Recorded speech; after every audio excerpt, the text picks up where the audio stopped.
오늘은 신앙의 복원력을 기르라, 신앙의 복원력을 기르라는 제목으로 말씀을 전하겠습니다.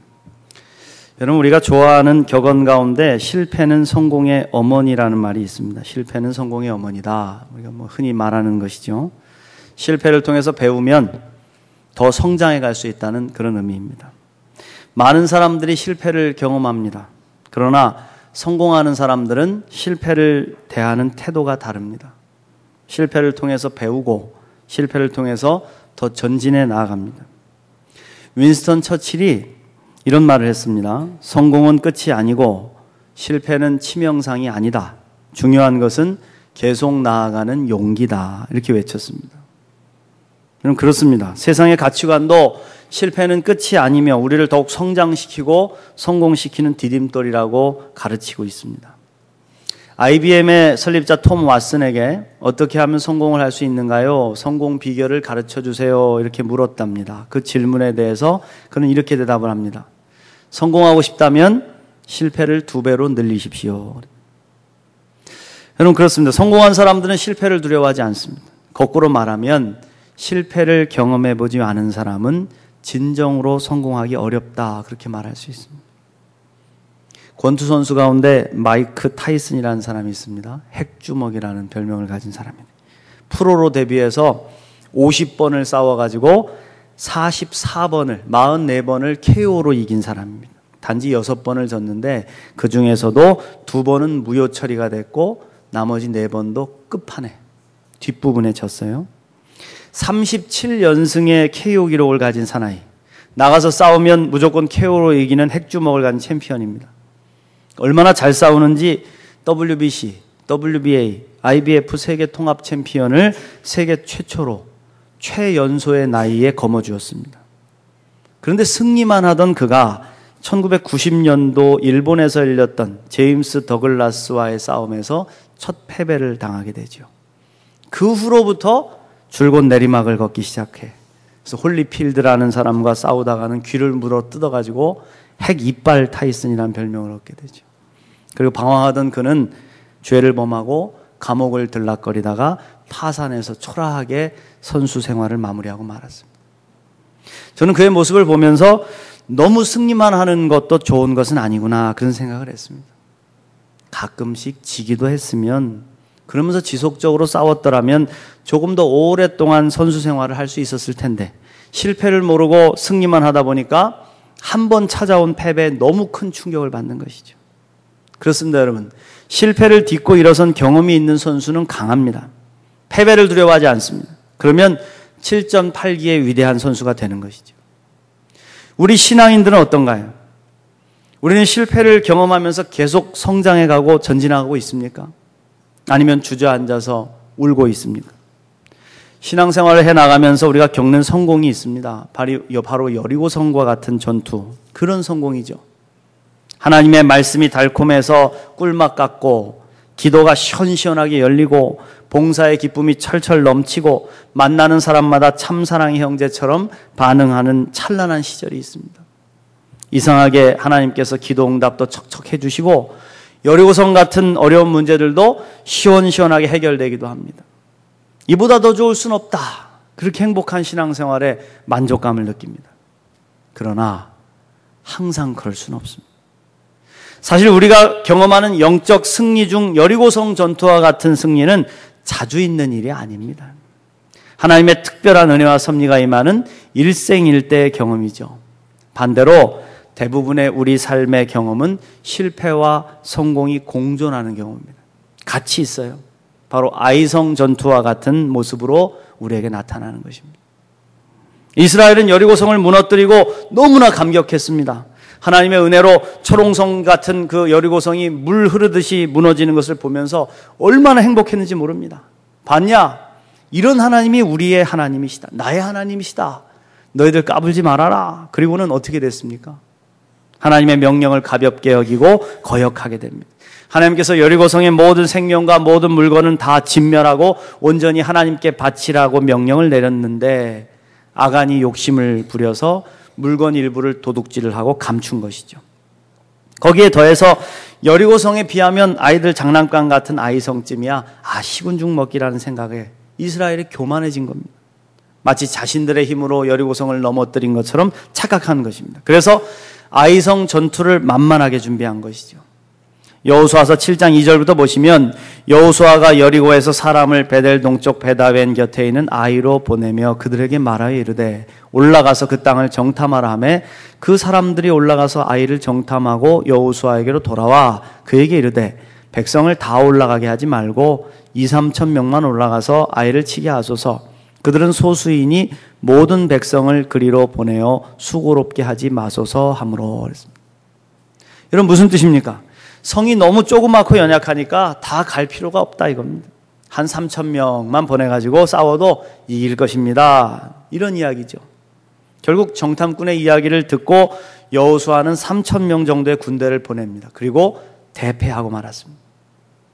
이 싸움으로 말미암아 이스라엘이 기가 죽었습니다. 얼마나 충격을 받았는지 백성의 마음이 녹아서 물같이 흘러내렸다 그렇게 말씀하고 있어요. 사랑하는 성도 여러분, 사실 이 아이성 전투와 같은 삶의 모습이 우리의 모습입니다. 삶의 현장에 우리를 괴롭히는 작은 아이성들이 끊임없이 도사리고 있기 때문입니다. 그래서 우리는 넘어집니다. 큰 시험보다는 작은 아이성 같은 시험에 오히려 발목을 잡힙니다. 여러분 우리 앞에 놓여있는 아이성이 그런 거예요. 그런데 문제는 이 아이성이 우리에게 실패를 안겨주는데 그 실패를 딛고 어떻게 일어설 수 있느냐. 그 실패를 딛고 일어설 때 우리 더 성장하고 더 멀리 갈 수 있는데 문제는 실패를 겪을 때 어떻게 회복되느냐 이겁니다. 어떻게 신앙의 복원력을 가지고 일어설 수 있느냐가 관건이다. 신앙생활 잘하는 사람들은요 이러한 작은 아이성 전투에서의 실패를 배움의 기회로 삼고 성장의 기회로 삼고 일어서는 사람입니다. 그래서 다시 일어나서 힘을 내서 끝까지 믿음의 경주를 완주하는 사람, 이런 사람들이 신앙생활 잘하는 것이죠. 그럼 어떻게 신앙의 복원력을 기를 수 있을까? 첫 번째로 말씀을 중심으로 잡으면 쓰러져도 일어설 수 있습니다. 아멘. 여러분 오뚜기 가지고 놀아보셨죠? 저도 어렸을 때 오뚜기를 가지고 많이 놀아봤는데 오뚜기는 쓰러뜨리면 노는 장난감입니다. 둥그런 모양의 아래쪽에 무거운 쇠로 추를 탁 넣어두어가지고 어떻게 쓰러뜨려도 다시 일어서도록 제작된 것이 오뚜기입니다. 우리가 신앙생활하면서 받는 실패를 딛고 다시 오뚜기처럼 우뚝 서기 위해서는 말씀의 추를 중심에 두고 있어야 됩니다. 하나님의 말씀의 추. 사람이 아닙니다. 환경이 아닙니다. 오직 하나님의 말씀을 붙잡고 사는 그리스도인은 넘어져도 다시 일어납니다. 반대로 사람이나 환경이나 조건을 보고 중심을 잡는 사람들은 사람에게 실망하거나 환경이 어려워지면 함께 넘어지고 마는 것이죠. 그렇게 중요한 것이 변함없는 하나님의 말씀이 끊어지지 않도록 나의 삶에 계속 공급되도록 노력하는 것입니다. 사랑하는 성도 여러분, 여러분 하나님 말씀을 얼마나 읽고 묵상하고 살고 계십니까? 큐티를 하십니까? 교양서적은 몇만 원 주고도 척척 사면서 3,000원짜리 큐티집 하나 사는 것 아까워하고 있지는 않습니까? 중요한 것은 말씀의 공급이 없는 인생은요, 한 번 넘어지면 다시 일어나기 힘들다는 겁니다. 왜? 중심이 없기 때문입니다. 겉으로는 믿음 생활 잘하는 것 같고 인간관계 잘하는 것 같고 펄펄거리면서 날아다니면서 신앙생활하는 것 같지만 말씀의 중심이 없는 사람 한 번 넘어지면 못 일어섭니다. 다윗과 사울을 비교해 보겠습니다. 다윗이 사울보다 나은 게 뭡니까 여러분? 다윗이 하나님의 마음에 합한 왕이라고는 하지만 그가 인간적으로 사울보다 나은 것은요 별로 없습니다. 사울이 다윗보다 훨씬 더 잘생겼고요, 초대 왕으로서 그래도 하나님의 기름 부음을 받고 초기에는 왕의 역할도 잘했습니다. 죄를 지은 것으로 따지면 다윗이 더 죄인일지도 모릅니다.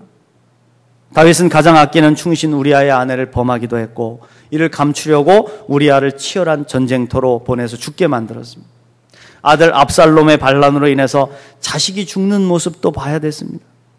수많은 전쟁으로 그가 죽인 생명들이 얼마나 많은지, 손에 피를 너무 많이 묻히고 살았기 때문에 너는 성전 건축할 수 없어 하고 하나님께서 다윗을 가로막지 않습니까? 그 정도로 인생의 오점이 많고 실패가 많은 인생이 다윗의 인생입니다. 그런데 다윗이 위대한 것이 있다. 그는 늘 중심에 하나님의 말씀에 추를 두고 살았다는 거죠. 그래서 넘어져도 오뚜기처럼 일어서는 거예요. 다윗에게는 하나님의 말씀이 언제나 공급되는 통로가 있었기 때문입니다. 날마다 기도와 찬송을 통하여 하나님께 나아가 영광을 돌렸습니다. 또한 실수하거나 넘어질 때마다 그를 일깨워주는 말씀 사역자들이 늘 곁에 있었어요. 사무엘 선지자가, 나단 선지자가, 갓 선지자가 있어가지고 다윗이 실패할 때마다 옆에서 말씀으로 당신 그러면 안 됩니다. 하나님의 말씀이 이렇게 말씀하십니다. 그를 일깨울 때마다 그는 지체 없이 회개했습니다. 눈물을 흘리며 가슴을 치며 옷을 찢으며 죄를 뒤집어 쓰면서 거침없이 회개했습니다. 이 말씀이 다윗을 회복시켰다. 넘어졌으나 아주 엎드려지지 아니함은 하나님의 말씀의 추가 다윗의 중심에 바로 서 있었기 때문입니다. 아멘. 반면에 사울을 보십시오. 사울은 하나님의 말씀에 추가 서 있지를 못했어요. 선지자 사무엘의 말씀을 무시했습니다. 자신이 제사를 직접 드리기도 하고 불순종의 길을 걸어가다가 결국 하나님께 버림을 받게 됩니다. 말씀을 전해주는 선지자들과의 좋은 관계를 맺지 못했어요. 그러니 곁에서 제대로 말씀을 전해주는 통로가 없었어요. 결국 넘어져도 일어설 힘이 없게 된 것입니다. 그러므로 말씀이 여러분의 중심으로 내려와 오뚜기처럼 단단하게 여러분을 붙잡아주는 능력의 말씀이 되도록 날마다 묵상하시기를 축원합니다. 말씀의 통로를 늘 열어두십시오. 말씀을 듣는 자리를 사모하십시오. 주의 종들의 말씀에 귀를 기울이고 집중하십시오. 그럴 때 여러분의 중심에 말씀의 추가 세워지고 그것이 힘이 되어 넘어져도 다시 일어서게 되는 회복의 은혜를 누리게 될 줄 믿습니다. 두 번째 신앙의 복원력은 겸손할 때 생깁니다. 모난돌이 정을 맞는다 이런 말이 있어요. 촉석봉정이란 말을 하는데 모난돌은 자꾸 때려가지고 깎는데요. 겸손하지 못하고 자꾸 자신을 드러내며 교만하면 결국 그 자신의 고난의 정을 맞게 되어 있습니다. 삶의 고난이 찾아올 때 가만히 살펴보면 겸손하지 못한 우리의 모습이 그렇게 화살을 맞고 정을 맞는 걸 보게 됩니다. 오늘 말씀에서 하나님은 여호수아에게 아이성 전투의 실패에 주눅들지 말고 담대하게 일어나 나가서 싸우라고 명령을 하십니다. 이미 아이성과 그 땅을 이스라엘에게 넘겨줬다. 그렇게 말씀하셨어요. 그리고는 하신 말씀이 뭐라고 하면 복병을 더하라 그렇게 말씀하셨어요. 여러분 복병이 무엇입니까? 몰래 감추어두는 병사입니다. 여호수아서 8장 1절부터 2절 말씀 보십시오. 여호와께서 여호수아에게 이르시되 두려워하지 말라 놀라지 말라 군사를 다 거느리고 일어나 아이로 올라가라 보라 내가 아이 왕과 그의 백성과 그의 성읍과 그의 땅을 다 내 손에 넘겨주었으니 너는 여리고와 그 왕에게 행한 것 같이 아이와 그 왕에게 행하되 오직 거기서 탈취할 물건과 가축은 스스로 가지라 너는 아이성 뒤에 복병을 둘지니라 하시니 그랬어요. 사실 여러분 아이성은 작은 성이라 그랬잖아요. 적당한 군대가 나가 싸워도 이길 수 있는 성읍입니다. 그런데 하나님은 겸손하게 자신을 감추고 매복하라고 하시는 거예요. 이에 여호수아는 적당히 하지 않고 최선을 다해 말씀에 순종합니다. 3절 말씀. 이에 여호수아가 일어나서 군사와 함께 아이로 올라가려 하여 용사 3만 명을 뽑아 밤에 보내며 그들에게 명령하여 이르되 너희는 성읍 뒤로 가서 성읍을 향하여 매복하되 또 12절 말씀에 그가 약 5천 명을 택하여 성읍 서쪽 베델과 아이 사이에 매복시키니 그랬습니다. 여러분 지금 이중으로 안전장치까지 해놓은 거예요. 이중장치입니다. 처음에 교만할 때는 겨우 3,000명 병사들 드러내놓고 그것도 다 드러내놓고 자신 있게 나가서 보냈습니다. 그런데 어떻게 했습니까? 패했습니다. 이제 여호수아는 자신이 가지고 있는 능력을 감추는 거예요. 3,000명의 10배가 되는 3만 명의 병사들을 몰래 숨겨뒀을 뿐만 아니라 다시 5,000명의 병사를 매복시킴으로써 철저하게 전쟁의 준비를 하는 겁니다. 자신 있다고 마음대로 하는 게 아니죠. 철저하게. 비록 약한 아이성이라고 할지라도 겸손하게 최선을 다한 것이죠. 그렇습니다, 여러분. 힘은 겸손하게 숨겨져 있을 때 더 크게 발휘되는 거예요. 능력 있는, 저 사람은 숨겨둔 힘이 있어. 함부로 해서는 안 돼. 드러내놓고 자랑하면 다 적들이 압니다. 적에게 나를 다 보여주면 백전백패하는 것이죠. 교만하면 망한다.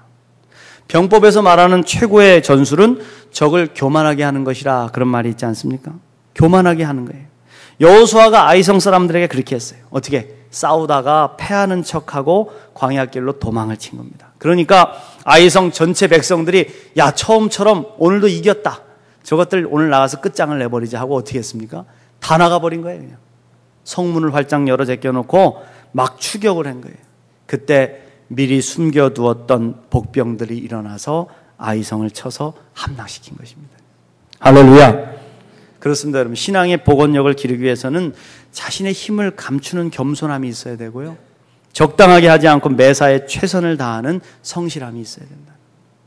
모난돌이 정을 맞는다, 이 말은 절차 탁마라는 말과 같은 말이에요. 옥돌을 자르고 줄로 쓸고 갈아서 빛을 낸다는 뜻입니다. 모난돌에 정 맞기 전에 스스로 모가난 부분을 겸손히 갈고 닦으라는 뜻입니다. 알아서 좀 겸손하게 닦아라, 그리고 깎아내라 이겁니다. 우리의 신앙이 침체되지 않기 위해서는 미리미리 갈고 닦고 준비하는 시간들을 가져야 됩니다. 이것을 정비형 신앙이라고 말하죠. 정비형 신앙이라. 수리형 신앙은 어떻게 된 겁니까? 고장날 때까지, 고난당할 때까지 있다가 고장나면 그제서야 철회하고 눈물 쏟고 기도하고 난리를 치는 신앙입니다. 그러나 정비형 신앙은 언제든 고장날 수 있음을 알고 미리 기름치고 조이고 준비하는 것이죠. 그렇습니다, 여러분. 우리도 언제든 넘어질 수 있음을 깨닫고 겸손히 기도하며 매사에 최선을 다하는 예배를 드려야 된다. 여러분, 적당한 예배는 없어요. 예배 적당히 드립니까? 예배 한 번 빠지는 거 대수롭지 않게 해서 안 됩니다. 한 번이 2번 되고, 2번이 4번 되고, 4번이 6개월 되는 겁니다. 예배 한 번 빠져보니까 너무 좋다? 그러다가 영원히 주님의 품을 떠나는 거예요. 예배의 기쁨을 누릴 때, 기도의 은혜가 넘칠 때 더욱 절차 탁마해서 신앙의 가속 페달을 밟아가는 것이죠. 자전거를 제가 좋아합니다. 자전거 타는 거 제가 건강해지기 때문에 타는 거예요. 제가 작년 3월부터 자전거를 타기 시작했는데 지금까지 감기 한 번 걸리지 않았습니다. 자전거를 타고 운동하고 난 다음부터 힘도 생기고 소화도 잘 되고, 제가 건강하게 목회를 잘해야지 여러분도 행복하지 않겠습니까? 제가 맨날 병원 가고 앉아가지고 누워서 여러분들, 제가 병원에 가서 위로해드리고 그래야지 여러분들이 와서 저를 기도하고 위로해주면 되겠어요? 그래서 제가 자전거 타보면 내리막을 달릴 때 행복이 있어요. 바람을 가르며 달려내려가면 세상을 다 얻은 것 같은 행복에 젖게 됩니다. 그러나 자전거를 잘 타는 사람들은 결코 그 행복에만 도취되지 않습니다. 내려가고 나면 곧 다시 오를 고개가 다가오고 있음을 알기 때문에. 그래서 가속 페달을 밟습니다. 내려가는 힘을 이용해서 가속하면 다음에 맞이하는 언덕을 더 쉽게 올라갈 수 있기 때문에. 그저 승리에만 도취되어가지고 가만히 즐기기만 하면 결국 다시 만나게 되는 고개에서 2배 이상의 힘을 쏟으며 탈진하게 되는 것입니다. 그렇습니다, 여러분. 힘이 있다고 자만하지 말고, 잘 나간다고 교만하지 말며 겸손하게 예배의 자리, 기도의 자리를 갈고 닦아 가십시오. 너무 은혜 많이 받는다고 호들갑 떨지도 말고 그저 묵묵하게 한결같은 신앙생활을 해나가십시오. 감추어둔 보배와 같은 여러분의 능력이 위기의 순간에 드러나 실패를 딛고 일어서게 할 힘이 될 줄 믿습니다. 마지막으로 잠시 멈춰서는 것을 두려워하지 말라 이거예요. 신앙의 경주를 하다 보면 멈춰야 할 때가 있습니다. 아니, 하나님께서 우리에게 멈추라고 명령하실 때가 있습니다. 그때 아니라고, 하나님 조금만 더 가면 되는데 왜 멈추라고 하십니까? 그러면서 내 고집대로 밀고 나가면 안 된다. 그러면 사고 납니다. 사고 납니다. 자전거 타보면 아무리 잘 탄다고 해도요, 쉬지 않고 달릴 수는 없어요. 한 20-30km 정도 달리고 나면 힘듭니다. 그러면 잠시 멈춰서 쉬어야 됩니다. 숨도 고르고 물도 마시고 몸도 풀고 자전거도 살펴보고 얼마큼 왔는지도 돌아보고 남은 거리는 얼마나 되는지를 살펴가야 됩니다. 무엇보다도 위험 상황에서는 반드시 멈춰야 됩니다. 구덩이가 생겨 있거나 앞에 갑자기 사람이 튀어나오면 멈춰야죠. 우리가 신호등을 보고 운전을 합니다.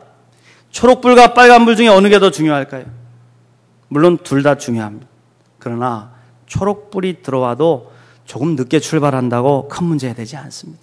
우리 가끔 그러잖아요. 스마트폰을 보기도 하고 딴 생각을 하기도 하다가 초록불 들어왔는지도 몰라. 그러면 뒤에서 막 빵빵거리고 욕을 해.